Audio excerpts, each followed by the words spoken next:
assuming that we have already a finalized, approved strategic plan, so what do we do? How do we operationalize them and contextualize in our respective schools?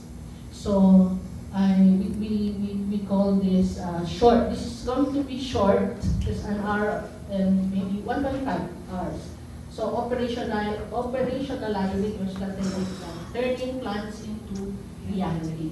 Because if we don't do these plans, our plans will remain as dreams. So we have to turn our dreams into reality.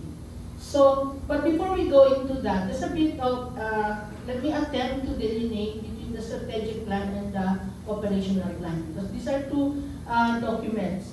Because this particular strategic plan that we are developing should be true to all the 6 schools.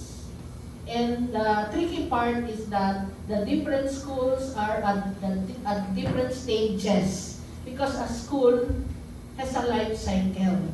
So the different schools are at different stages in their life cycles as schools.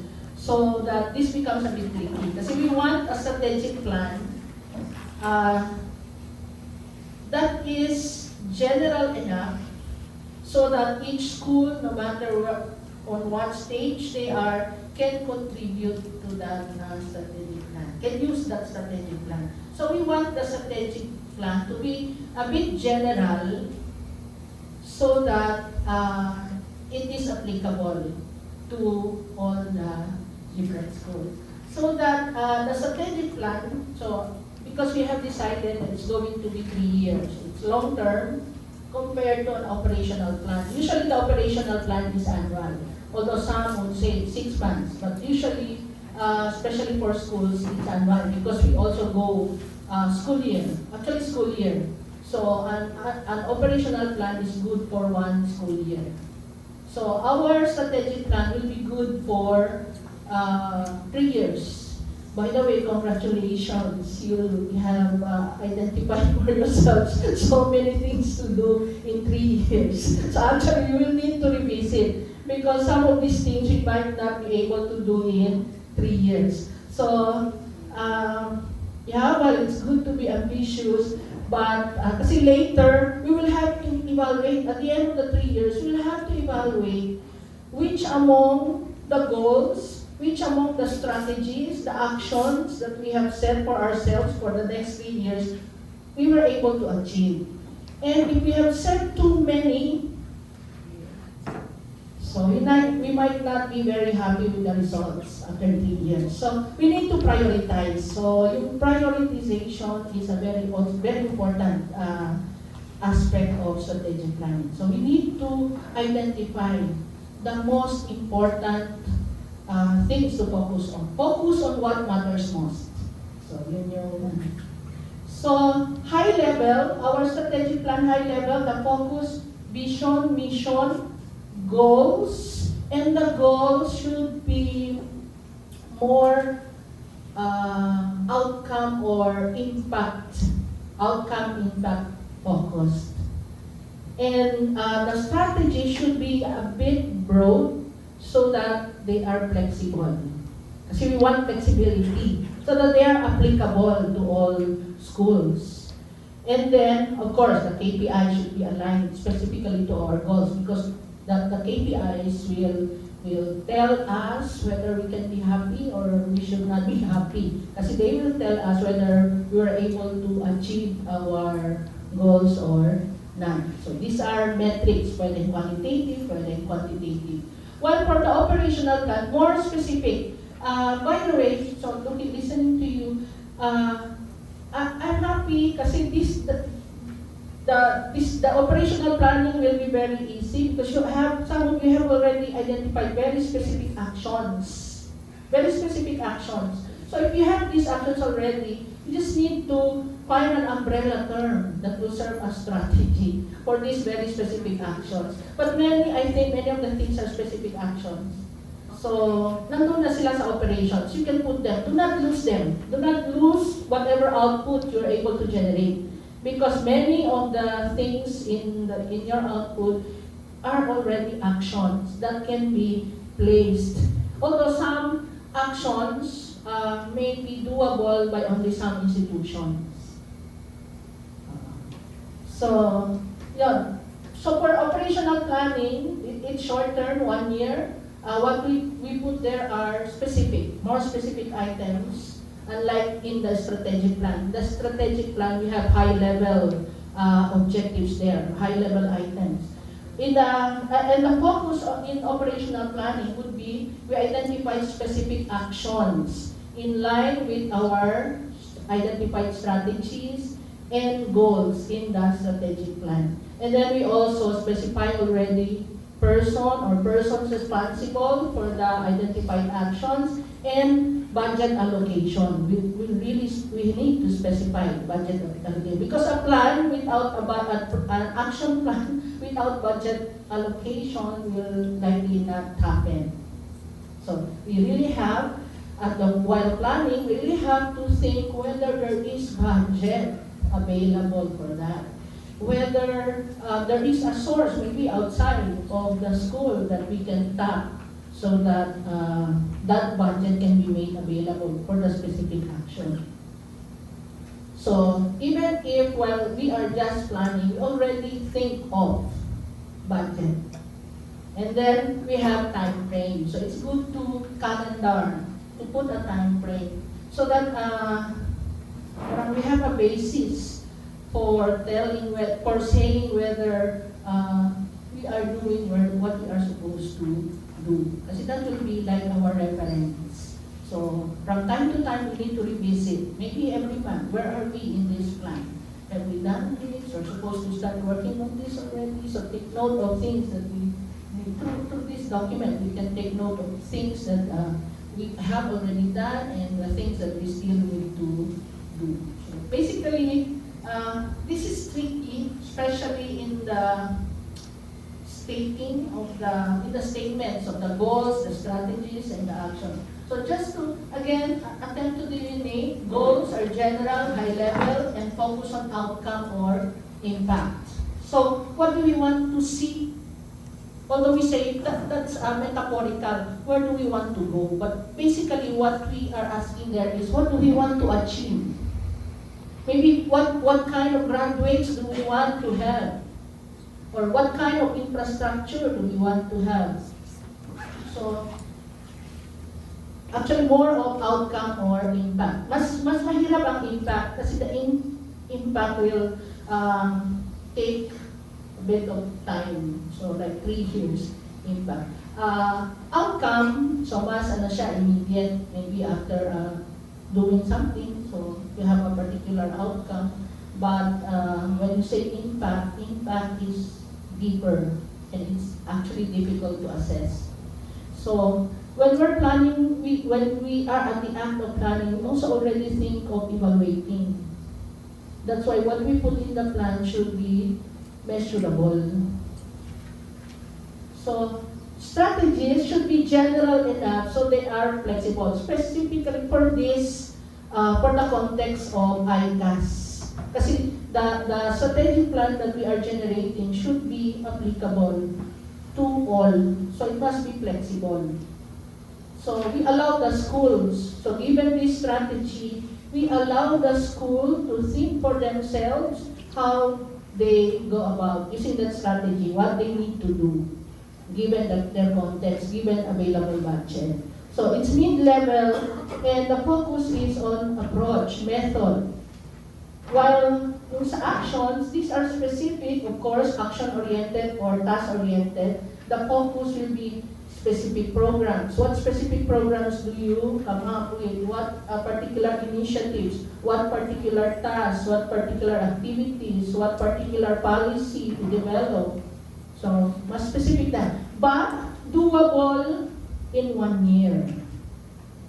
Yung strategies and goals, achievable in 3 years. So, if you place something in your strategy that is achievable in 1 year, then maybe you need to level up that strategy. Because it's more of an action. If something is doable in 1 year, tapos na. Hindi na kailangan ng 1 year. So, wala ka na, tapos na. Something ongoing in strategies. Na the goal should be something broad that it will take a bit of time, like 3 years, for you to attain these particular goals. Okay. So I give this is not again perfect. So we go to the templates that we would like to share with you for your strategic strategic plan. So you already have your strategies. You have already your goals. We propose this template. If it's okay with you, we can still go the same area that we used to, the same areas that we used to name the different groups if you want.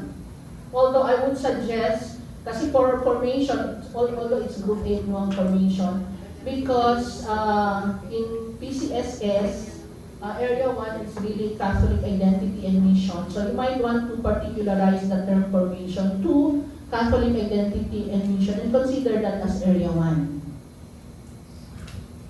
Kasi yun yung pinaka, I think, importante.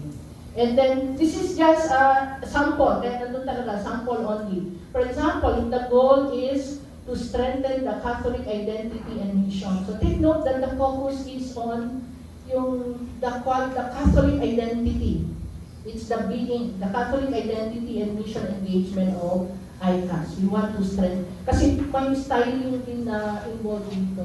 So, although you don't need to agree, you might want to decide na it should be in noun form, but our suggestion as a team is that we make our goal in active verb form. So the goal is to strengthen the Catholic identity and mission engagement of ICAS Incorporated. This is just an example. There might be a better way to, or this might not be your need. There might be a better way to state it. And then the strategies, although some would also use active verb to specify the strategy, but just to delineate it from the activities later, the actions, kasi the actions will have to use active verb. Say actions. Just to delineate, you can choose to make to state your strategies in noun form or using gerund. Tama ba ako, ma'am? My English teacher is here. Gerund. ING form. Implementing relevant faith formation program for students, faculty, and families. So, this is something that is not doable in 1 year. So, it will take time. And it's something generic because it does not specify particular formation program. So you allow the schools to decide for themselves what particular formation programs will be applicable to them. So ito later sa operational plan template to. So let me go back to the strategic plan template. So for this particular goal, maybe we set up 2 strategies. So sabi ko nga, not too many but much. So please do not also spread yourselves to set very tall orders for you in the next few years. So for example lang, so maybe one strategy is implementing relevant faith formation programs for students, faculty, and families. So there are many key performance indicators, but you might want to, kasi the goal is you want to strengthen the Catholic identity. Maybe, although that's difficult to measure, Catholic identity, although mission engagement, pwede. Catholic identity, very difficult also to measure. So maybe one way to measure would be the participation rates in school-led spiritual formation activities, and then maybe another would be mass attendance by the personnel and students. So example lang po ito. Now, some of these, kasi they have to be measurable. That's why we have to have targets. And maybe setting a target of 100% is not achievable in 1 year. Kasi you still have to implement more faith formation programs so that yun, the more formed they are, maybe they will be more appreciative of such spiritual formation programs and will be attending the liturgy more. So that in the next 3 years, you might want to, parang specify yung gradual increase in the participation rate. For example, maybe for this year, target muna tayo 75%. And then next year, kasi marami ng formation programs, maybe we go 85%. And then sa third year, maybe na tayo, 95% family participation in formation activities. And then maybe sa, example lang talaga to ha, this may not be applicable to you. So just the concept. And then maybe sa for mass attendance, let's target 80%.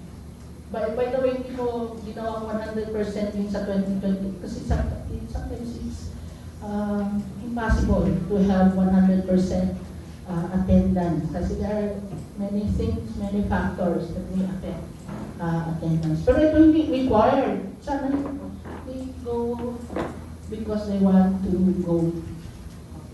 So, example lang po yan. So, the point is that we try to be developmental in our implementation of our strategy.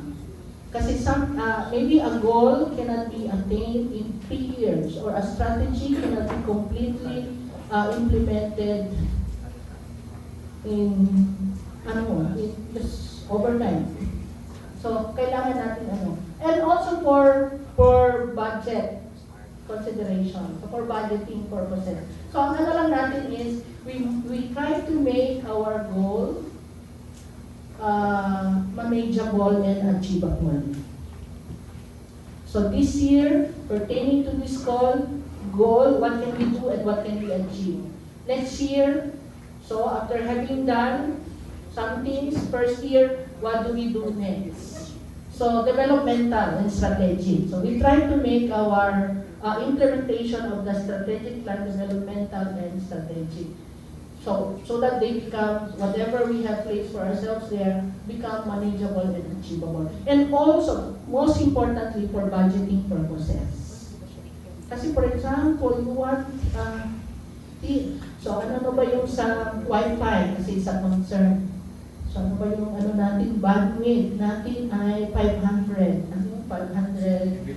Mbps. So maybe next year we increase to 1 gig. 1 gig, di ba? Kasi hindi pwedeng 2 gig na kaagad, baka hindi kaya ng school. So and then maybe we increase by to 1 gig this year, and then the next year 2 gig na, and then the next gig. Development na. Para it becomes more feasible. Kasi kung if we try to have something na mahirap and not feasible, so that will be a cause of sadness. So let's sa amin pa yan ay divide and conquer. So if you have a very difficult problem, you try to divide the problem into smaller problems and then solve one aspect of the problem at a time. So that the process of problem solving becomes more manageable. Teacher kasi ako. So divide and conquer. So basically that's just the point. You set the targets. Now, kasi ano man to, no? ICAS Incorporated. Maybe to allow flexibility, kasi dyan nilagay ko 75%. Maybe you can say at least 75%. So that this become the minimum. And other more advanced schools can go beyond whatever is the minimum. Pag hindi po na-reach yung target on the first year. So yun. So you have to identify what have been the problems and how can these problems be addressed.